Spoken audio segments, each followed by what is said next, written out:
Nous ne sommes pas en Bolivie, mais à Conakry dans la capitale guinéenne. Ces images sont celles du cortège des leaders du FNDC harcelés par les forces de sécurité. La scène ressemble à un film de science-fiction. C'est l'atmosphère qui a régné sur l'autoroute Fidel Castro ce 14 novembre 2019. Nous avons été attaqués alors que nous faisions un cortège autorisé au moins jusqu'au point où on a été attaqué. Alors on ne comprend pas.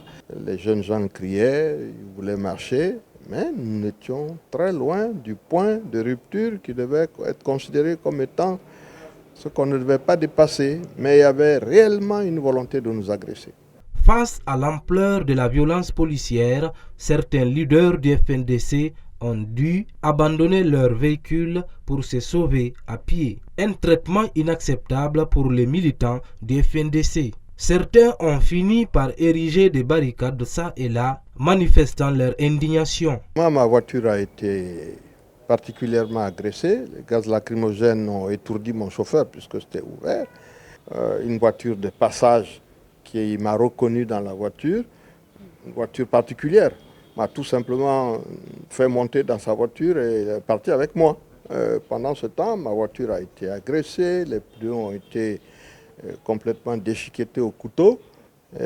Cela donne un peu l'idée de ce qu'est en train de devenir ce pays.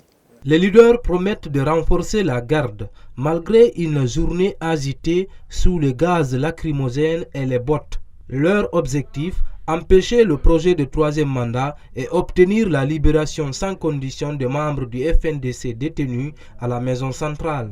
Mais nous ne pouvons pas baisser la garde. Nous avons toujours nos amis qui sont retenus en prison. On vient d'essayer de nous faire croire que nous allons avoir des élections législatives qu'on prépare avec 87 députés pour le parti au pouvoir pour pouvoir modifier la Constitution.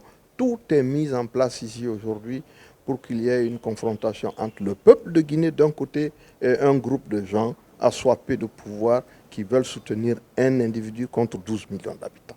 Pour l'heure, le bilan provisoire du FNDC fait état de plusieurs blessés par balle, des arrestations et des dégâts matériels considérables.